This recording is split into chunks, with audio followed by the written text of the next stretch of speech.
this middle question. It was when you didn't understand something, wasn't it? Yes. Yeah.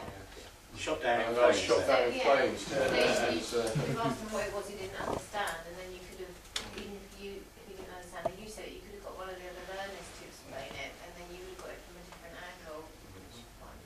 No one wants to be put on the spot with a question, do you not understand? No one's going to go, because, you know, that's no good for your self-esteem, and it's going to make you feel stupid, so that needs complete rewording. And there could be other parts. It's like, if you don't understand, there could be bits of it you don't understand. You're asking generally, do you not understand it? It's kind of, no one wants to admit they don't understand Exactly. the whole range. Yeah. So you can sort of contextualise it and keep it to a certain point that you cover in the lesson.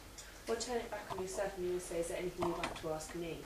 Because then it gives an opportunity to ask back rather than look like you're the one that doesn't know anything. When they ask, you know, questions about if they're unsure, you can always praise them and thank them for bringing that to your attention. So hopefully it would encourage the more shy students to, you know, they're not afraid of you then to say, actually, I don't understand. So you're sort of reinforcing the question you've asked as well as their sort of answer back to you. Yeah. Okay.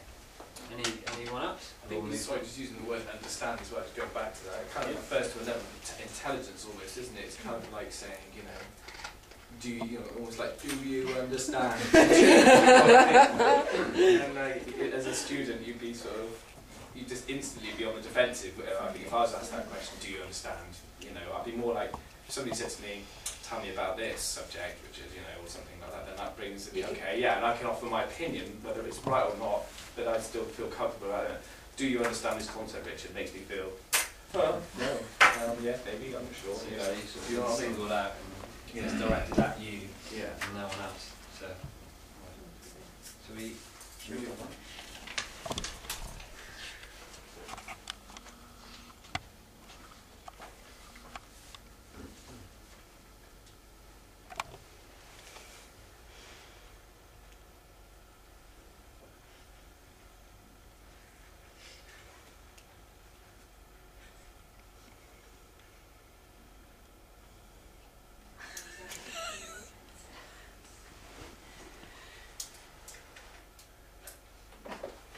Mr. Bean going with that.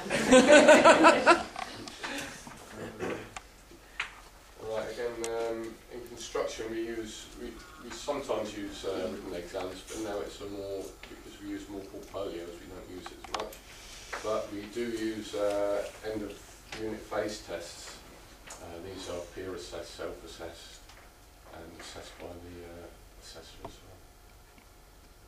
Within family learning, we use a portfolio. Throughout the course, we build a portfolio together, which gives the learners a chance to sort of reflect on week after week, and they can sort of look back to what they've learned, how far they've come, which would be kind of formal during the course. But we do, it's a sort of, it turns into a summative assessment at the end. Once they've got their completed portfolio together, I can then go over it and really sort of assess it, and where I can perhaps, you know, sort of improve myself for the next time, where I think that this could progress for the learner. Also, you know, what sort of courses might be available out there for the learner as well, which they can go on to do. I think it shows their strengths.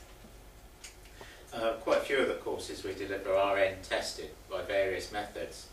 The biggest snag is, as we've seen there, the result is limited to the person's knowledge in the situation they found themselves on the day, which doesn't necessarily show a broad-based knowledge or an overall rounded knowledge of the topic area.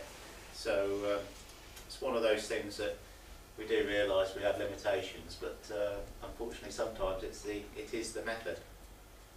Within sport, we sort of use summative assessment to compile evidence to sort of match fixed grading criteria.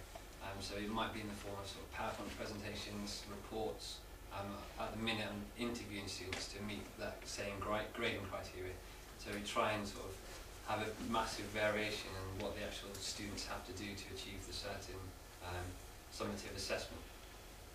And taking photographs is also quite good, and we back it up with the theory as well. So we've got the photographic evidence within their portfolios, and then they can also have a little bit next to it, backing it up with what they've done throughout the course.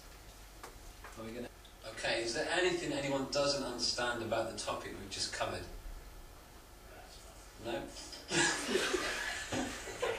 This is going to be fun, isn't it? Oh, sorry, okay.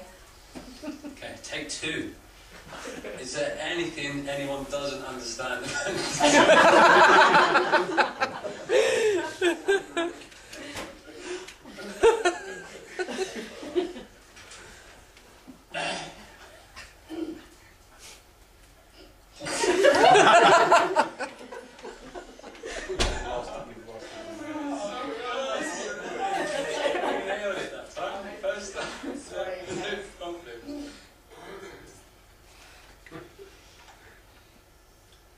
All 3 of you. Just going everywhere but the camera.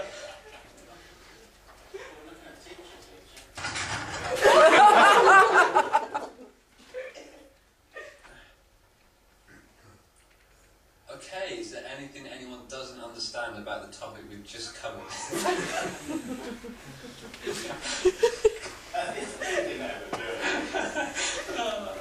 It's supposed to be like that. You're too shy. Yeah, okay, right.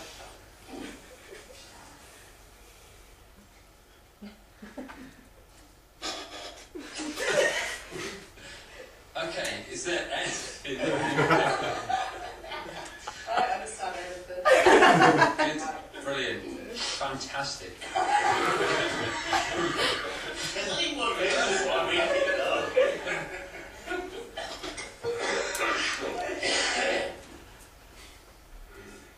Is everyone happy me continuing with it?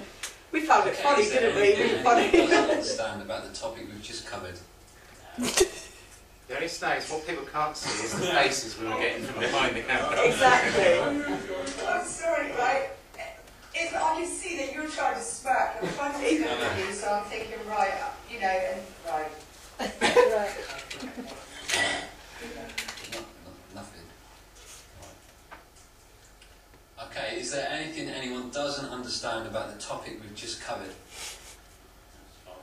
Fine. No? Brilliant.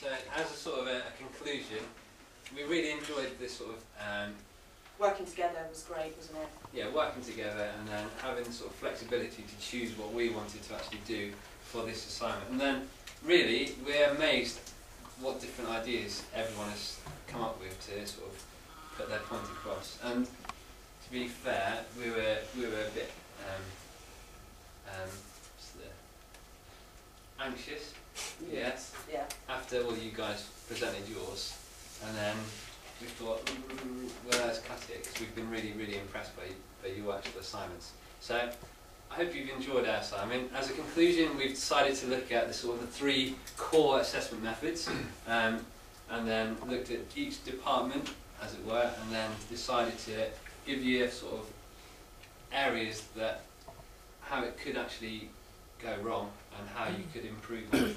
And how it works for some and it doesn't for others also. And it was quite funny when we got together, we realised that there's similar assessments that we might use, but yet our jobs, if you like, are so far apart, they're so different to each other, but yet we use the same form of assessments, you know, so it was good talking and getting together and learning about each other's jobs. And as we can see, Hollywood is safe.